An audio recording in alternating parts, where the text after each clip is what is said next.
speaker, and I'm really thrilled to do that. I've had the pleasure to work with Kevin for many years now and really to learn from him. And I have a lot that I would love to share, but for brevity, let me just share his impressive professional credentials.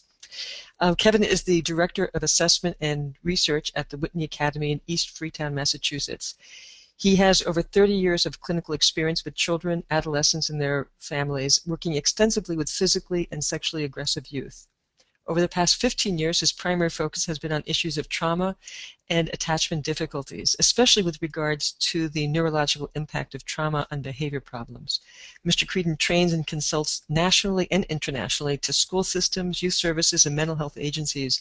And if you've not had the pleasure to hear him in person, I really encourage you to do that, because he really is one of the best speakers and presenters I think that I have ever heard in my career. I also want to take a moment to just talk a little bit about the newest book by both Rob Longo, David Prescott, and John Bergman. The title of the book is Current Perspectives and Applications in Neurobiology, Working with Young Persons Who Are Victims and Perpetrators. And David Burton, when he reviewed the book, said that I don't think that I have ever seen a clear explanation of exactly how neurobiology affects the youth I work with, and I believe this volume will change the practices we use to help them. And the case studies alone are worth more than the purchase price of this book. So I hope that you will consider buying the book, becoming a sponsor, and I hope you enjoy this webinar. So I'm going to turn this over to you, Kevin, now. Thanks, Joan, and welcome to everyone, and thanks for joining us. In a very short period of time today, we're going to try to cover a lot of information and a lot of ground. So what we'll start with is a quick review of brain structure, just for folks who may not be particularly up to date on that, or who perhaps in the past haven't done a lot of look at neurobiology. Then we'll look at the research that we know about the impact of trauma on the brain, because that really is going to kind of inform what we do about our interventions. And then finally, we'll look, at least the way I begin to think about putting together interventions, or what interventions I'd like to be doing based on what the kids we're working with are presenting. When I've done trainings before at various conferences or just workshops, people tend to get really excited when we talk about the research around trauma in the brain, but one of the real difficulties is, and what I often find with folks, is that then when it comes to actually putting this into practice, people feel somewhat lost, and in general we tend to go back to the treatment interventions and the treatment style and the treatment modalities that we're most comfortable with.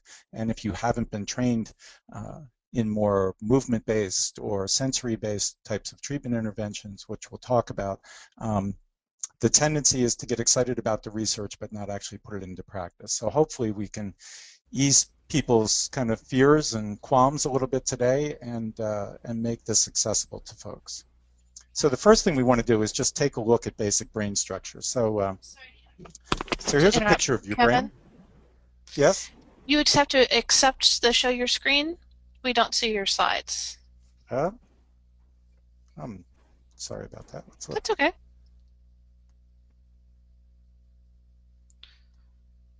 You're doing great. We just need the visual. Thank you. That's perfect. Okay. I'm going to bow back out. Thanks. All right. Thanks, Anna. So let's take a look at basic brain structure, and this is going to be a fairly simplistic view of this. Things are perhaps a bit more complicated when for those of you who are neuropsychologists or are very much into neurobiology, but I want to give just a basic overview here. So on your screen, hopefully you're seeing that pink lower portion of the brain there, and that's referred to as the lower brain, or sometimes the reptilian brain. And in very simplistic terms, it's basically focused on sensory input and modulating your physiological state, so movement, balance, heart rate, hunger and thirst, fight and flight. Those sort of activities are really the focus of that lower brain or reptilian brain. The next major part of the brain, what you see there on the kind of yellow-greenish section of the slide. That would be the limbic system. And again, in sort of broad terms, the limbic system is responsible for processing emotions. Important to remember here, though, that every sensory input that you have coming in gets an emotional response. I think sometimes we have a tendency to split off the physiological and the emotional and the cognitive. Really what recent brain research has showed us is that these are integrated all the time. So your limbic system and your lower brain in constant conversation with one another in terms of processing just what's going on in your environment and what's going on for you internally on a regular basis. And then the last major area of the brain, the cortex, the blue piece that you see wrapping completely around there, is essentially responsible for sort of higher analytical processing. Oftentimes when we think of learning and thinking, we think of that we're really talking about that sort of cortex area of the brain. And then the final piece, which is not sort of clearly delineated there, but which sits right up in the front, would be the front left section as you're looking at the slide there, and right behind your eyebrows is the prefrontal cortex. And the prefrontal cortex is essentially responsible for executive functioning skills, and we'll talk a lot about that later. But when I talk to parents or our staff about the prefrontal cortex, I oftentimes say that the prefrontal cortex is responsible for all those things kids do that make you crazy, because your prefrontal cortex in general terms is responsible for regulating your physical state, regulating your emotional state, organizing your environment, focusing your attention, developing what we call cognitive flexibility, essentially not doing the same stupid thing over and over again even when it's not working for you, working memory. So all of those skills are essentially being controlled there in that prefrontal cortex. Now, normal brain development happens from bottom to top, right to left, and from back to front. That's important to keep in mind. So bottom to top, right to left, back to front, which means the last part of your brain to fully develop is that left prefrontal cortex. And in general, the last part of your brain to fully develop is the prefrontal cortex. And when you think about that, that's enormously important, because all of those skills, all of those things that we just talked about in terms of being executive functioning skills, it means they're not fully coming online, or they're not sort of responding as they could, or as quickly as they could, or as well integrated as they might, until we're mid to late 20s. So that if you're working with kids, and particularly if you're working with adolescents, even adolescents without trauma histories are still going to act like adolescents, because that prefrontal cortex, that sort of executive control center, is still under development. So if we look at that as the kind of basic overall structure of the brain, then we need to, in some ways, talk about what we mean by trauma. And oftentimes people have said, well, you know, not every difficult thing that happens to a child in their life is a traumatic incident. And I think that's really important to keep in mind. The experience of trauma is really very individual. The things that we typically think of or would be noted in a child's history in terms of being traumatic, we assume are things like and witnessing violence and you know, neglect. Those would be the things that typically come up as traumatic incidents. But how a child experiences any incident is actually very individually experienced in terms of, you know, their own state, their developmental stage, the resources that they have available to them, the temperament that the child is kind of wired for. So all of those things are going to impact the sort of symptoms and the response to any particular incident. But what we do know is that, and this really comes from a number of studies, but probably the broadest study that's being done now is what's called the Adverse Childhood Experiences Study.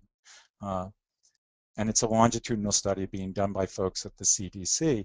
And really what they've come to show is that it's not about even single traumatic incidences in terms of its impact on children, but it's really the sort of mounting up or the accumulative effect of those adverse experiences over time.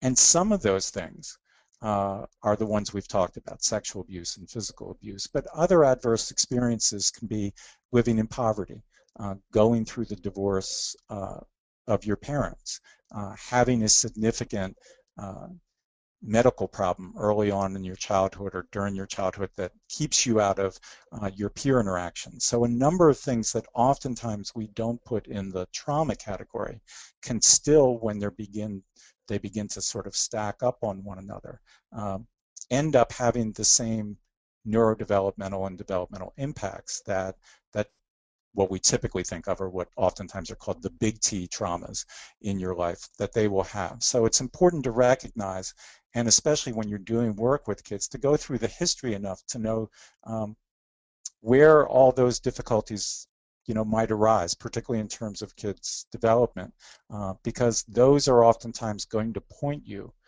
to the places where there's obstacles and gaps in skills and where we need to focus our interventions on. One of the key elements of recognizing the impact of cumulative harm is understanding that developmental skills proceed from the simple to the complex.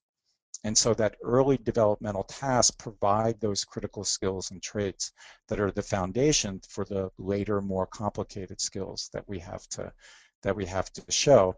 And so that understanding where there might be missing skills in those foundation skills really directs us to where the interventions are going to be. One of the interesting bits of information that we can see here are the kinds of developmental insults or difficulties that lead to sort of post-traumatic behavioral problems. And it's important to look at this because what we see here are things like emotional abuse and the loss of important emotional relationships in your life and impaired caregivers really are at the top of the list, and we might not necessarily always think of those at the top of the list. I would identify those first three things that you're seeing there on the screen: emotional abuse, loss of important relationships, and impaired caregivers, as being insults in terms of your attachment relationships. And then the other things that we oftentimes put into the sort of big T traumas, domestic violence, sexual abuse, neglect, and physical abuse, are sort of outgrowths in some ways of the impairments that you see there at the top of the list. So this is just to give you a little sense, and this is information that comes from the National Child Traumatic Stress Network, but gives you some sense of the type of cumulative harm, that sort of processes that go on, so that having an impaired caregiver or not having consistent important relationships in your life oftentimes actually place you at risk for being in situations where there's domestic violence, sexual abuse, neglect, and physical abuse.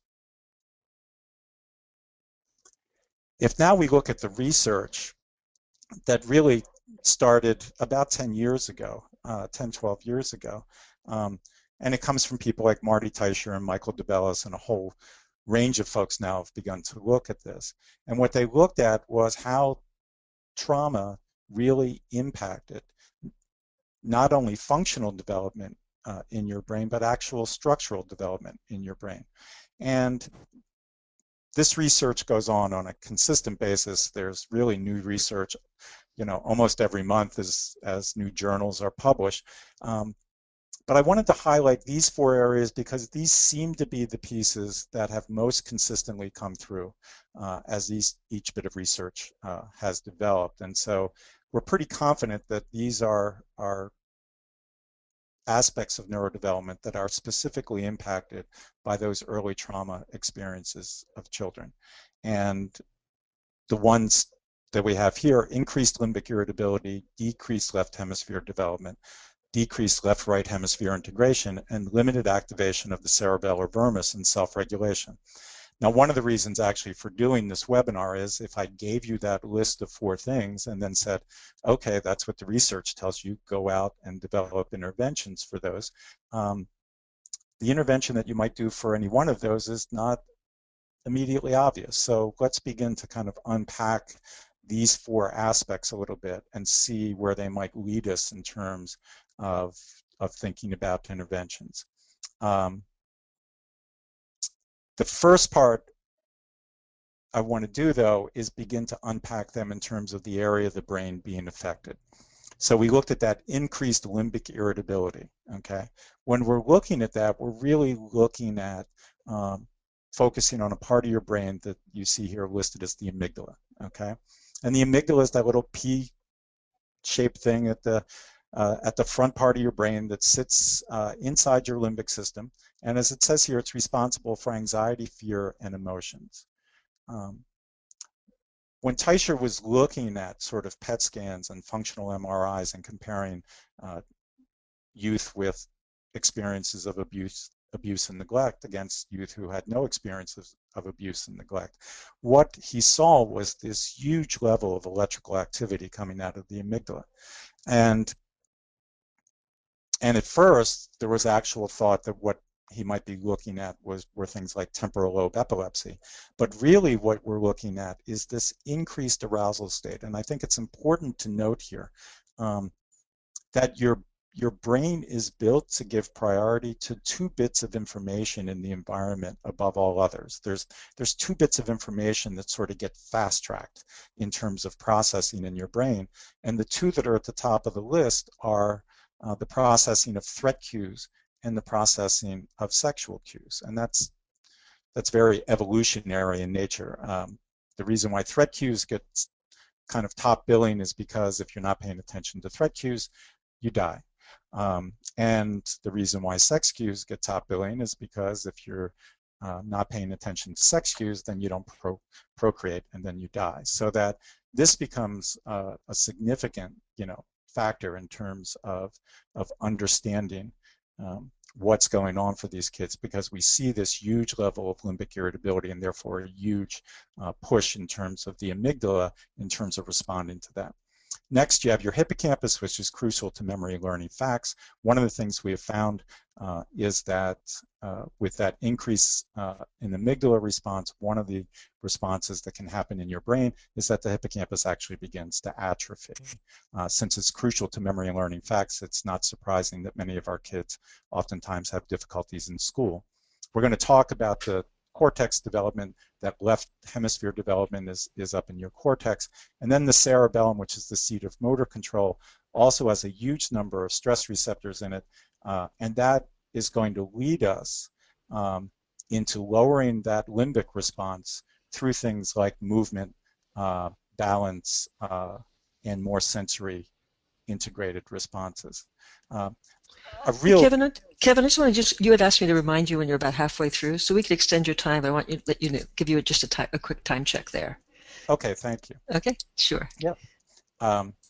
So that one of the things we're trying to do here is, again, use this research. This is actually some data that comes from Bruce Perry. And one of the things he did is look at about 580 kids that came into his trauma clinic. And one of the things he was noticing and measuring is their base heart rates. And so what you see here is data that comes from Perry's group, and what you see on one axis is the beats per minute in terms of the kids who came into his clinic, and the next thing you see is the ages down at the bottom. One of the things you notice, particularly about the males in his study, are they are persistently above the normal expected pediatric heart rate, which is that sort of dotted line with the yellow triangles there.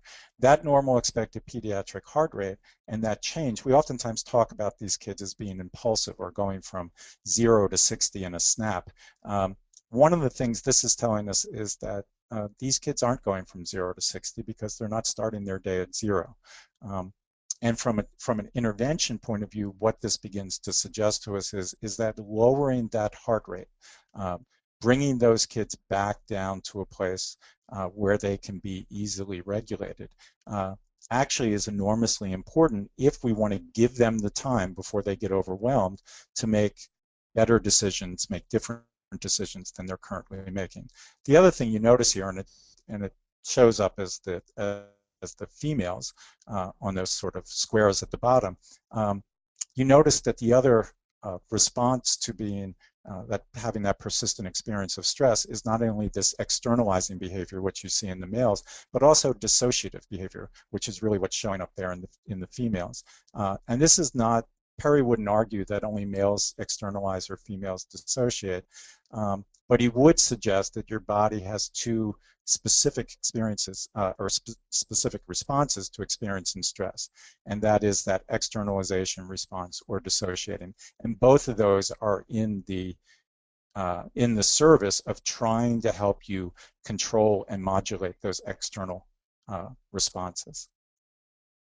So if we look at the types of needs that get brought up by these difficulties, when we're looking at limbic irritability, we're talking about the strong need for safety and structure. We're talking about the importance of learning self-regulation practices, and we need to know that the attention of our kids may be diminished because they're going to constantly be screening for threat cues, because remember, again, threat gets top filling in your brain in terms of what you're paying attention to.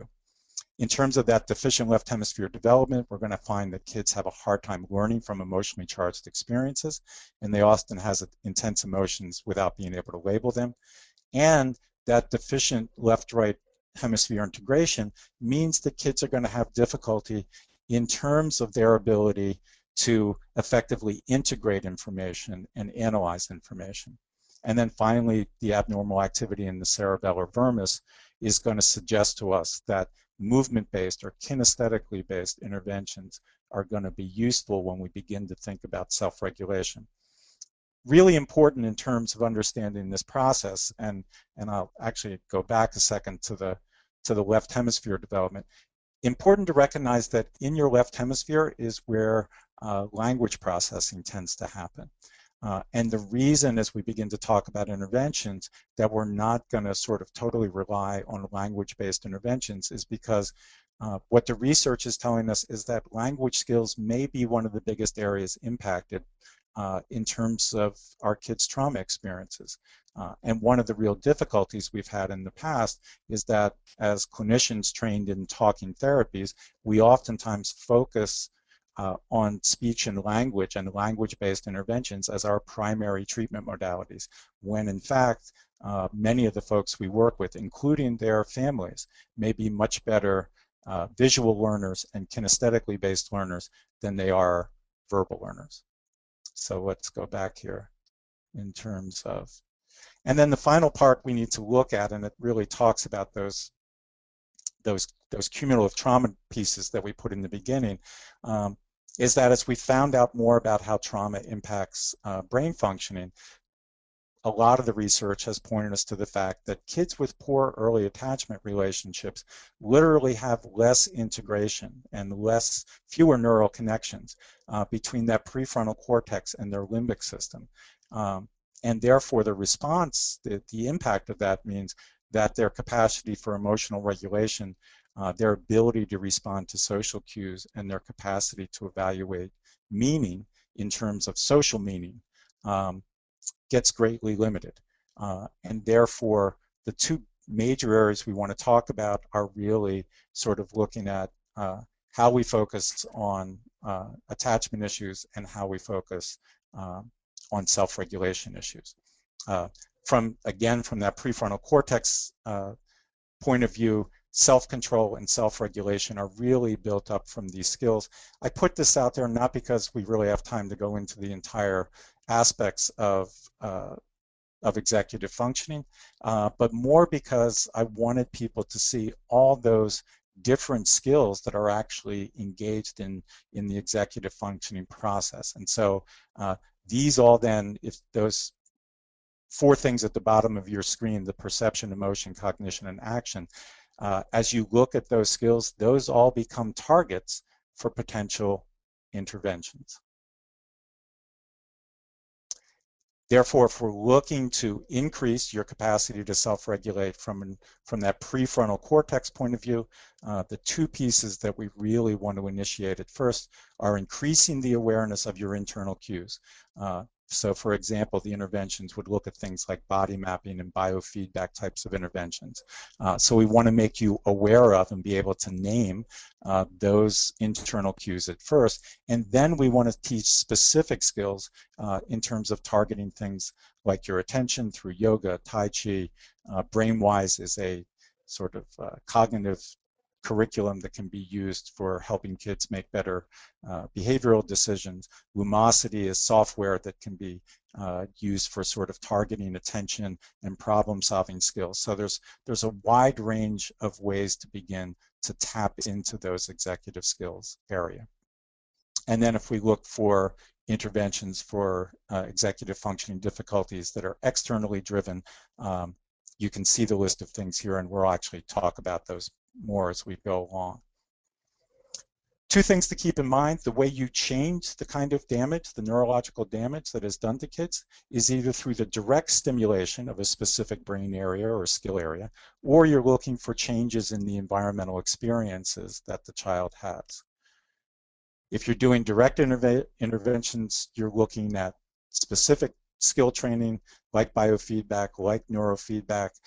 Certainly psychopharmacology is one type of doing a direct intervention on a particular brain area, looking at doing attunement exercises.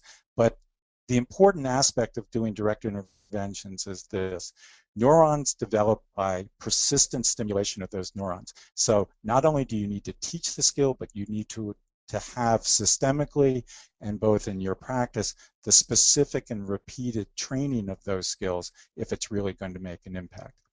And then the environmental impacts are really things around structure, stability, essentially stimulating them, giving them folks enough experience in order to begin to make a difference in terms of their lives.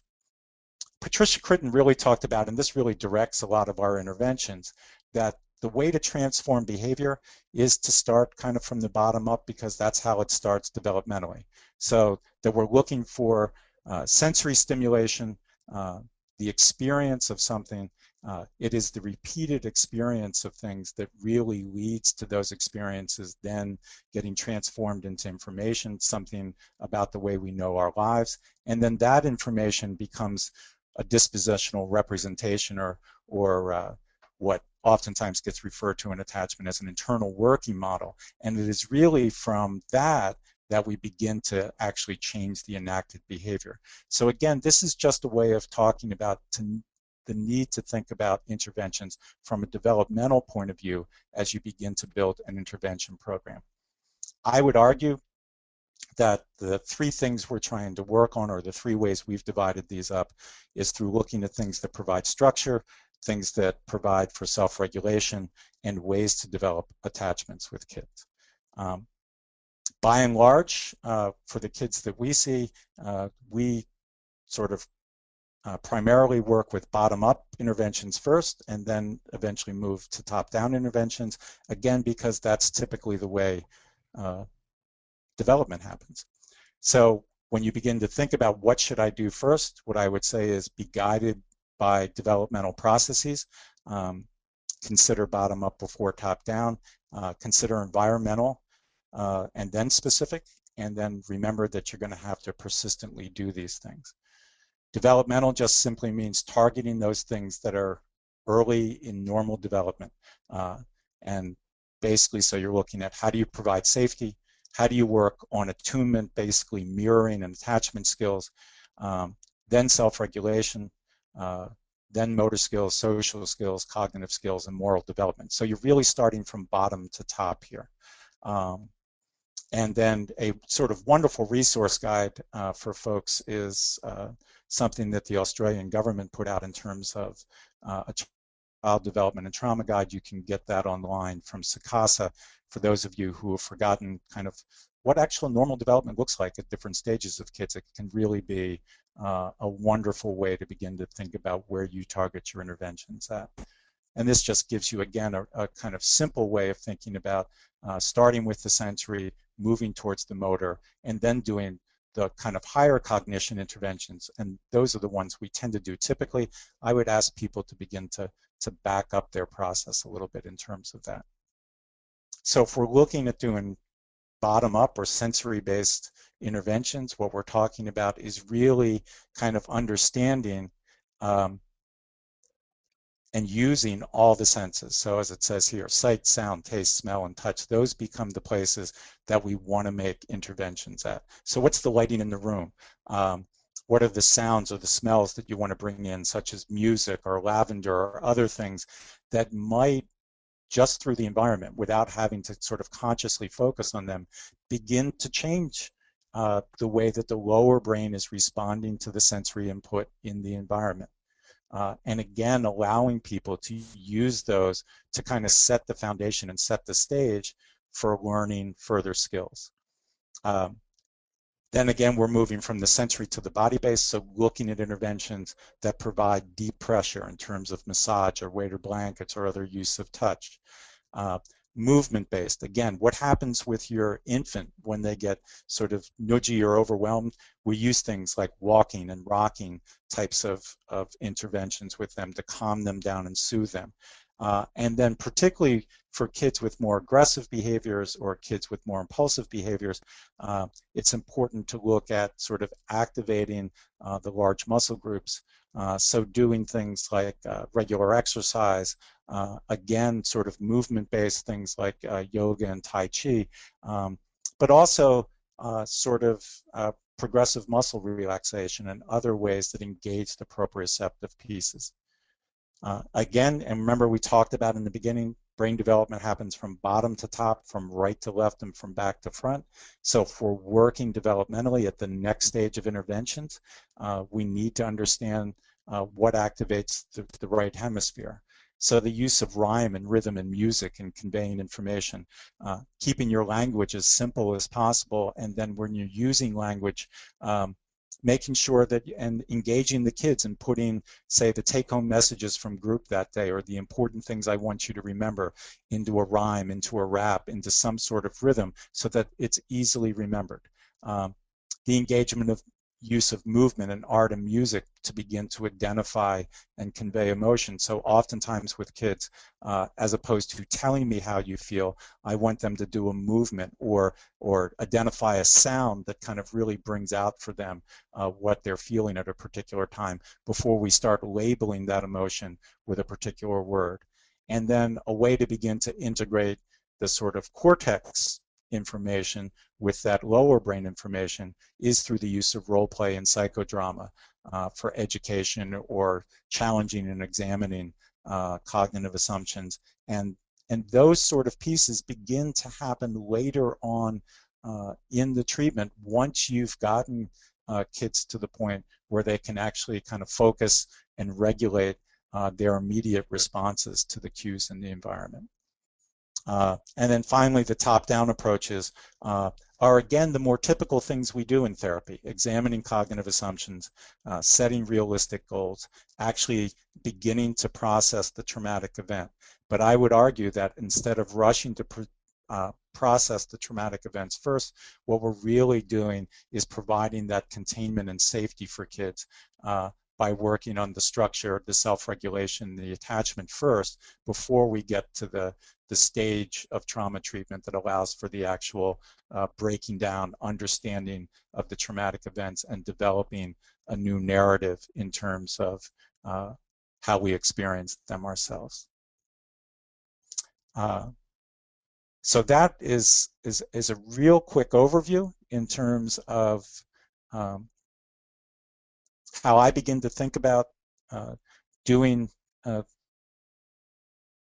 treatment and thinking about interventions for kids. Again, if you want to understand a basic notion of where I work from, I would say this becomes your overall model.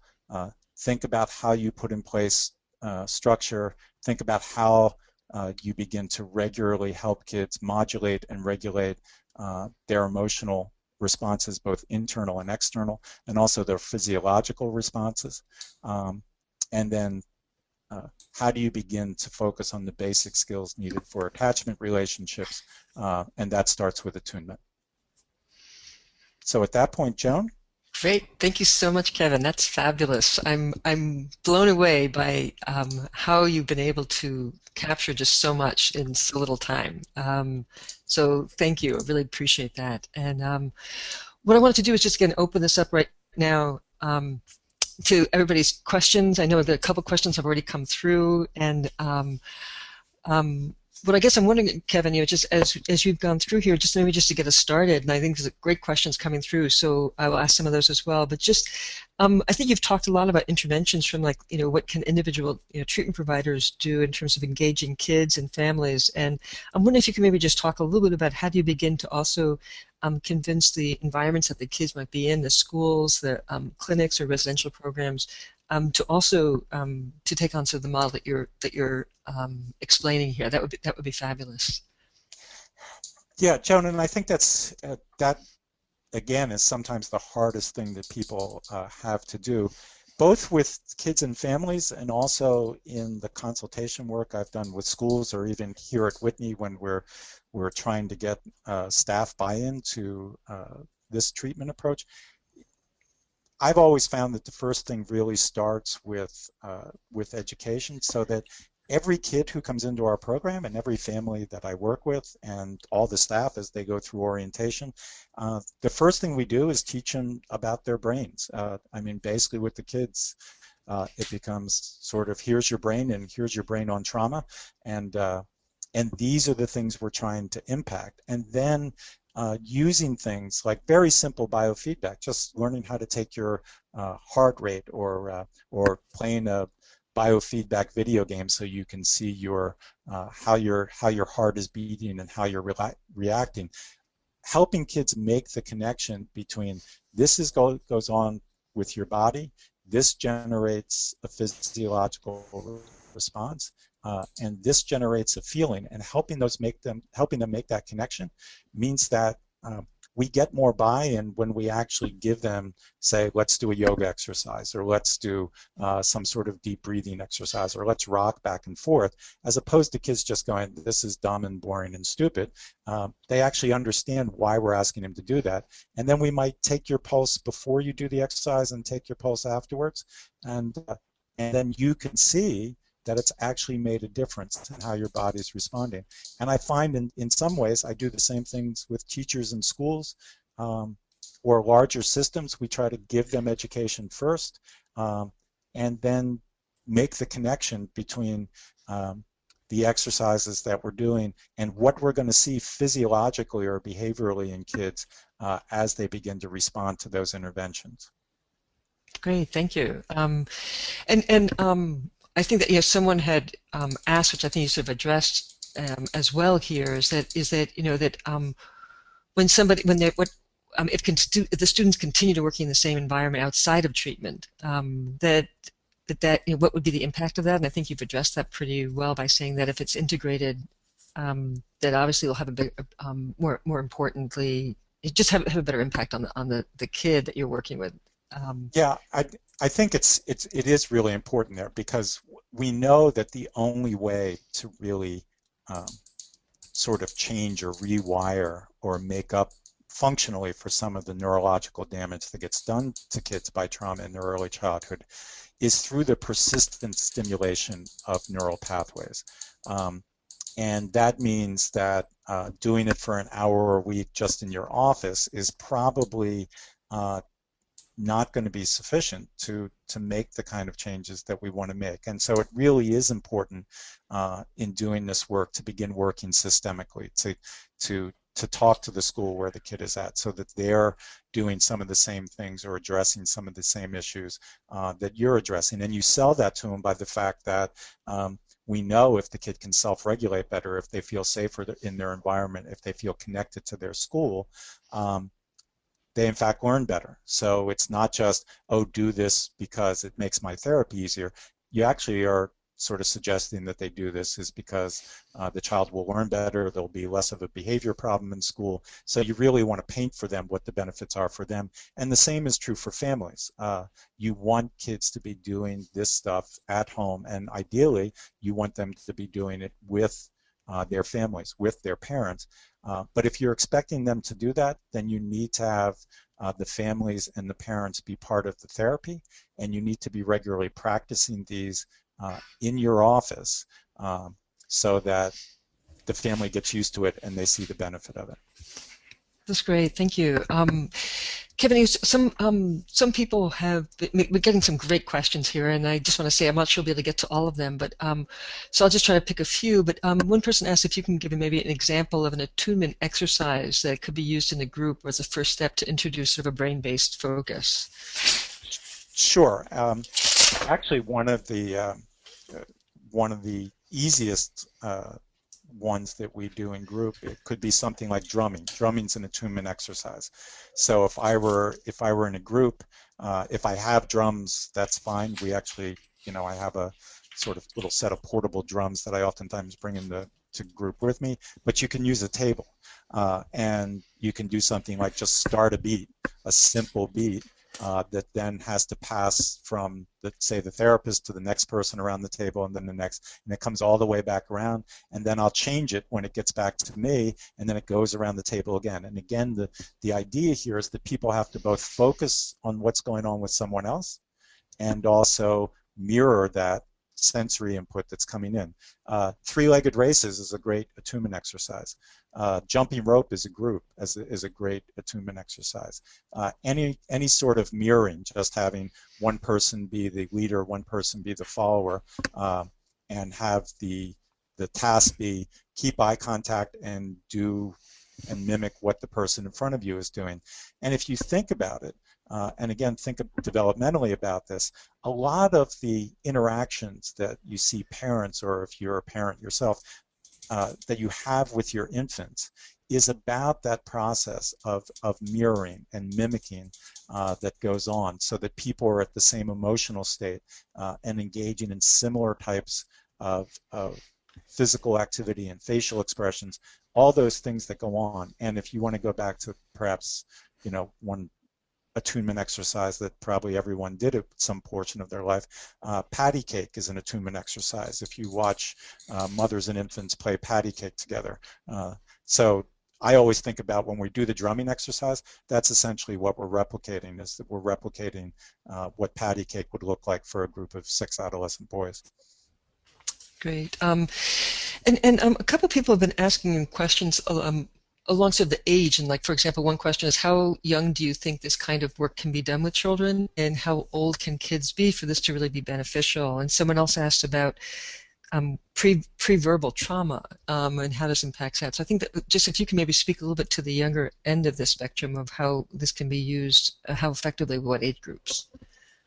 I mean, I've really used it myself with kids as young as 3, and through adults. I mean, I don't think this is limited age-wise. I mean, one of the things, and we go back to that notion we talked about in terms of cumulative harm in the beginning, if you're working with adults who are still missing those basic skills of attunement, of self-regulation, then you need to go back and do interventions based on those foundation skills, and incorporating movement and visuals and music into the treatment, I've actually found to be very positive for all ages, and with very young kids. And I would suggest that even with kids under the age of 3, doing movement exercises where there's touch involved and pressure involved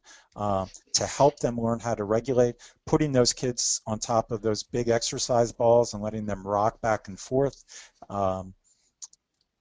with very young children, engaging their parents with them in how they use touch, being held, being read to.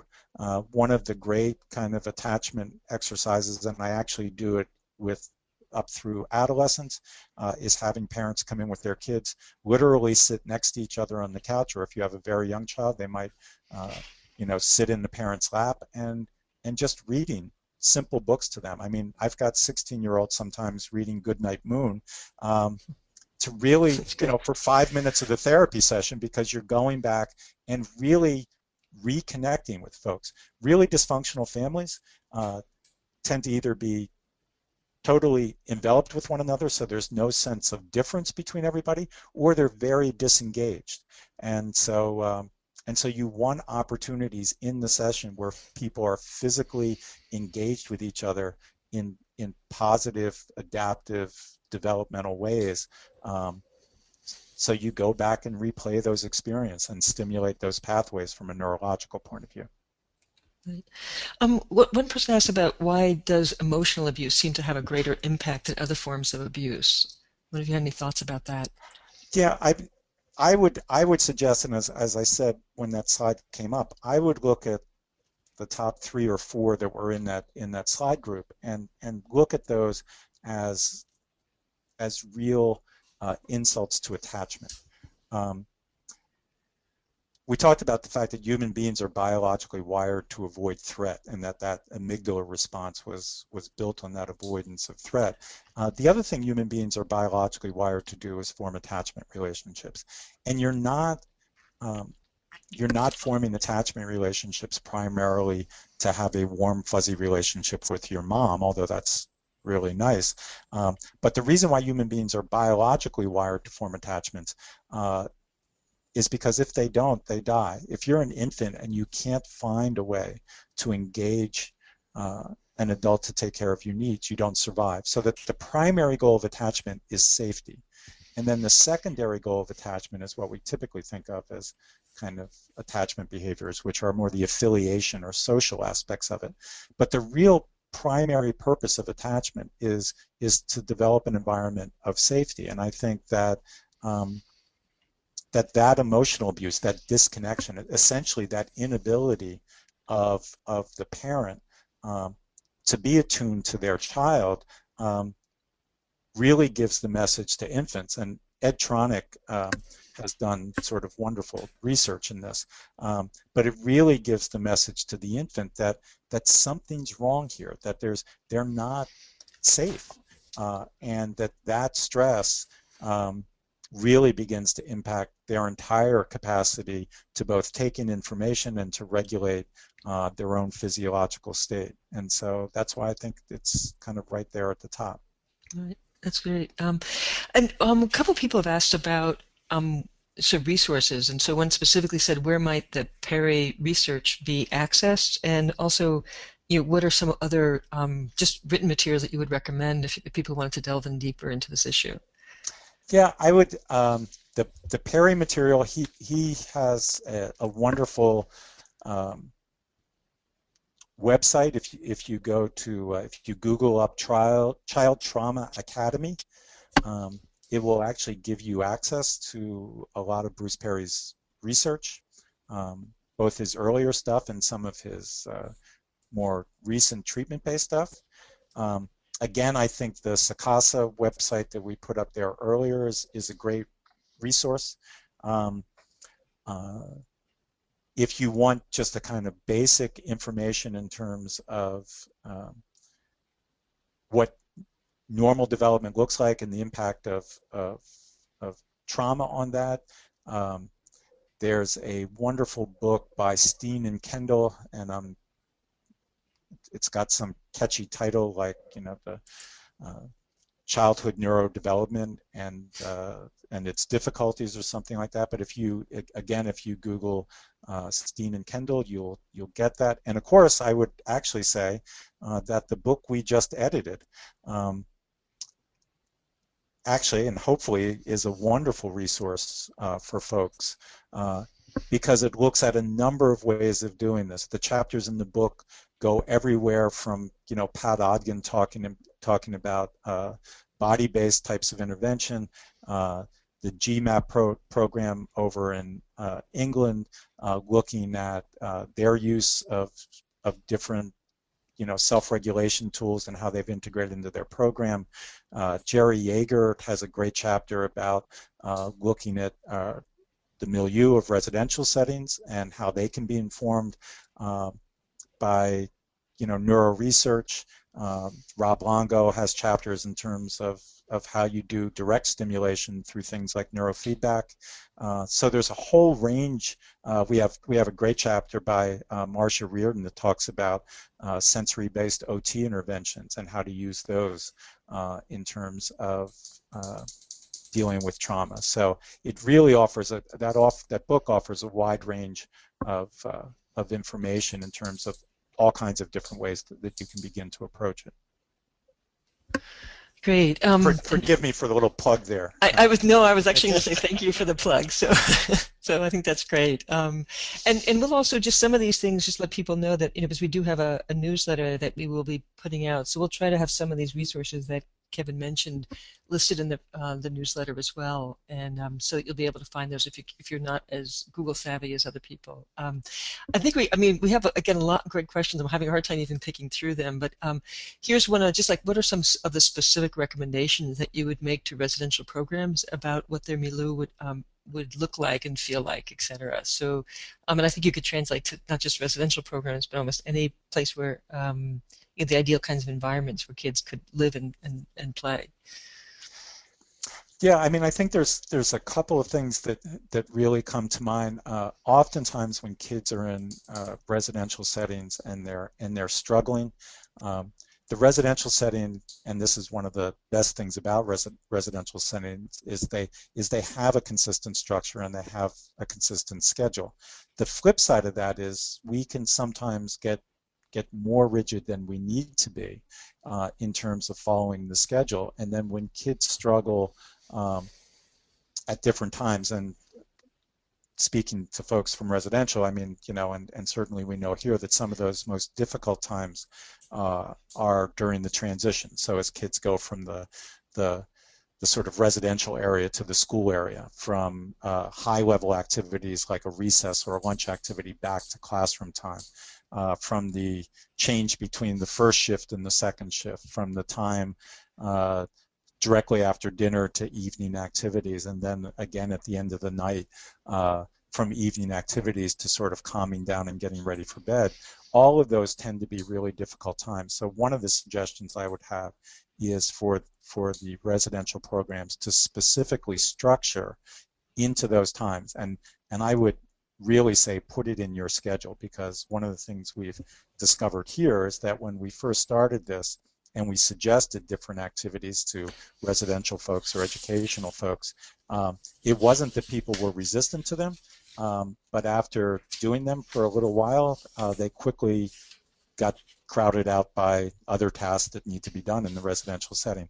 I would really suggest structuring them in, making 5 minutes where kids could do a breathing exercise or a movement exercise or a yoga exercise, brain gym, whatever, to schedule those into your days so that kids can get re-grounded and refocused and regulated as they move through those transitions, either at the beginning of those transitions or at the end of those transitions, and understand that when kids regularly have difficulties at different parts of the day or with different activities, as opposed to centering that and thinking about that as the kid's problem, sometimes we have to think about that as the environment's problem, and we have to make adjustments either in the level of the task or the speed in which it has to be done. We have to make those adjustments to make the environment a little bit more user-friendly and not so either overstimulating or understimulating or overwhelming for the kid if we find that he's regularly struggling with that. Great, and I think we maybe have time for one last question. So I think we, again, we focused mostly on kids. We did have one or two questions here where people are talking, are there any good resources that how to incorporate this into a standard trauma screening, particularly that may be even used like for adults who may have experienced traumatic childhood experiences? There's a number of different trauma screenings out there. So there are things like the trauma symptom checklist for children or the trauma symptom inventory that really begin to touch on some of these.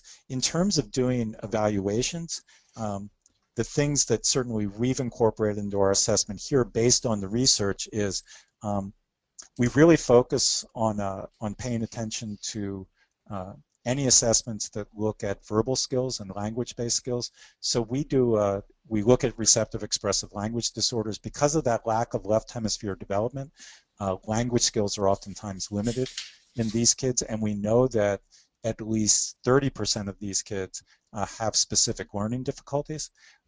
So we spend a lot of time looking at language-based difficulties because it means we're going to make sure we're doing our treatment in non-language loaded ways, much more movement, visual, kinesthetic types of things.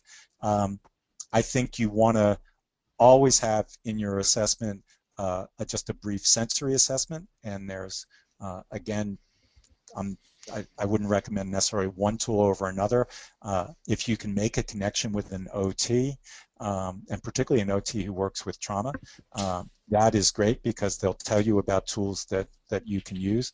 But knowing whether a kid is sensory avoidant or sensory active is important, whether they're seeking out greater stimulus or they're trying to move away from stimulus.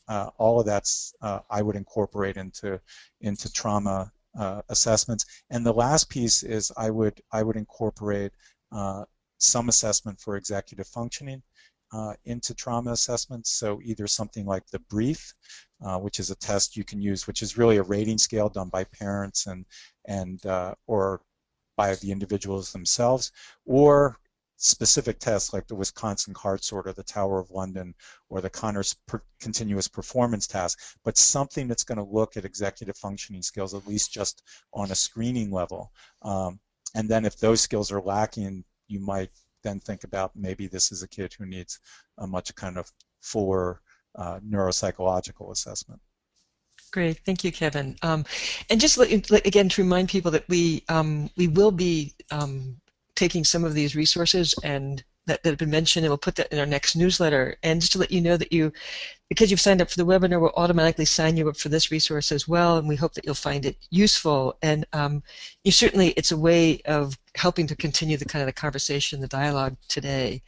I also want to just let people know that our next Neuro Press webinar is with Rob Longo, who also is one of the editors of this book that Kevin was talking about, and this will be about head injury, TBI, and its impact on the brain. Again, trying to make sure this is not staying in the research as much as how does the research affect clinical practice. I also just want to remind people that, again, that we are able to do this because of our sponsors. I want to do a thank you to our sponsors. This is and if you're interested in being a sponsor, please contact us directly at through the Neuro Press website or at info@neuropress.org. And as a thank you for anybody who is a sponsor, either individually or as an organization, we'll send a copy of current applications and current perspective series. For individuals, it's $98, and for organizations, it's $250. And in addition to being listed here, you're guaranteed a slot on all of the remaining Neuro Press webinars for this year. And finally, I want to just say thank you. Thank you first and foremost to Kevin. I always learn a lot when I listen to you, so I really appreciate you taking the time to do this sort of online book signing with us. And most importantly, I just want to say that thank you to everybody here who participated in the web conference. We really appreciate your feedback. There will be an evaluation form that's sent to you when you sign off today. So we'll definitely look forward to any feedback, and we'll be using that to help enhance our series going forward. So I think we're now at the top of the hour. So I want to just say thank you again to everybody. Thank you, Anna, for being our tech. To Kevin, you've been fabulous as always, and to all of you who participated today. Thanks very much. Joe.